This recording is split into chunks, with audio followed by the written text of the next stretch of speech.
to start having very different types of discussions in South Africa at these type of presentations. There's a need to start talking about our vision, sharing value with all stakeholders, and even the modernization of the South African mining industry. Our vision as Sibanye is about creating superior value for all our stakeholders, not just shareholders. As we've developed our value creation strategy, and please note it's not a commodity diversification strategy, it's a value creation strategy. We've refined our vision to say through mining our multi-commodity resources predominantly in South Africa. The industry as a whole has been talking about modernization, and just to make it clear, modernization is not mechanization. Mechanization is a small part of modernization, but dialogue through a number of initiatives developed a definition. Simply put, a modern mining industry in South Africa is as per that definition. It benefits both the local community as well as the national economy. It's a preferred employer, and of course that means you have to win the hearts and minds of your employees.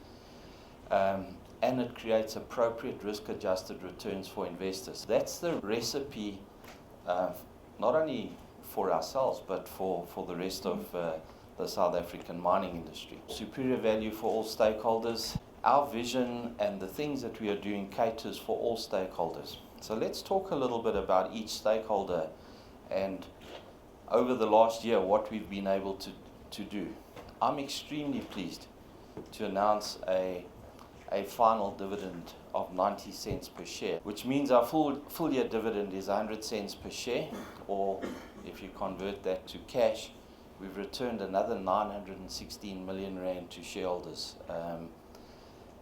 Remember, we had a target of R1 billion a year, and this wasn't a good operational year for Sibanye. We all know why. Yet we still found our way to declare a dividend of just about R1 billion. In 2013, we paid out 823 million, and in 2014, just over R1 billion. When you talk shareholder return, it's not just about dividends. There's capital growth. We've seen a share price appreciation of 31 Rand 34 cents per share. If you add the dividends paid over the last 3 years, that's another 3 Rand 24 per share, giving a total return to shareholders from listing of 34 Rand 58 per share, or 275% return on investment. That is roughly 30 odd billion rand of value we've created for our shareholders. Let's talk a little bit about employees. Housing. Instead of just throwing money at these sort of programs, we've approached it in a very different way. It has to be affordable to employees under the current arrangements of living out allowances, and we have built houses in-house in a way that they are good quality houses and they are affordable under the existing living out allowance. And we've sold 32 of those houses. Those individuals have been able to get bonds through normal commercial institutions, and we plan to build many more houses, and that's really just the tip of the iceberg. But it's a model that works, is sustainable, and is not based on throwing money at it. We've also been selling company houses to middle and senior management, and we will continue to do that. So real substantial, material, sustainable progress in terms of housing. Indebtedness, which we know was a major issue in the Marikana disaster. We launched our Care for Imali program. We've provided financial literacy training for 21,000 employees, and 2,500 garnishee orders have been audited since March 2014. There's some real facts here, and it's quite a hard area to provide factual information, but you can see over this period we've been able to decrease garnishee orders by 49%. 750,000 Rand of illegal deductions have been returned to employees. And you can see the results in other terms below. 10.4 million has been invested in this training program and awareness program. 119 employees are under debt review with 770,000 Rand of savings on installments. We are looking at consolidating 90 loans and 91 in garnishee order prevention programs. In terms of communities, we've launched agricultural initiatives, in fact in partnership with Goldfields who operate in the same area, and we have already created jobs, but our intention is to create another 1,000 jobs in the West Rand area by the end of 2018. Through local economic development programs, 640 jobs have been created.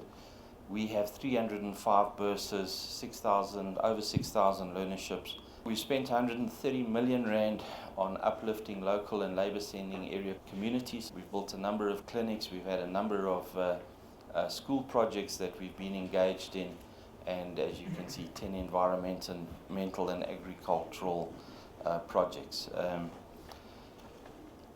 I think probably the highlight of this section is really what I have to say here.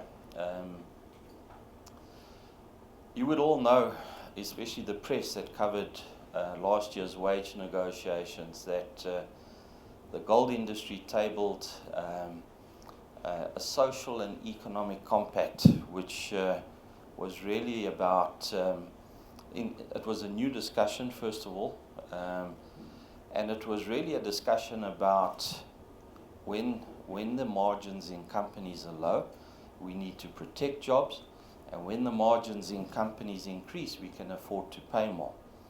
It was very sad to me that the unions and associations did not engage properly and buy into that. If you look at what has happened in the last few months, they have not done their members any favor at all by not having engaged, and it's easy to have hindsight, but nevertheless, it wasn't a wage negotiation tactic. It was a sheer intervention by the industry to move into a different dialogue with unions and associations. As Sibanye, our margins are significant.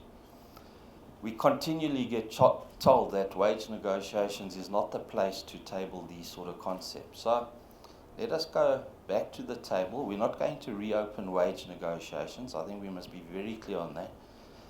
But we need to enter now into a dialogue with the unions and associations around a social and economic compact and the modality of that. And to me, that is a groundbreaking initiative.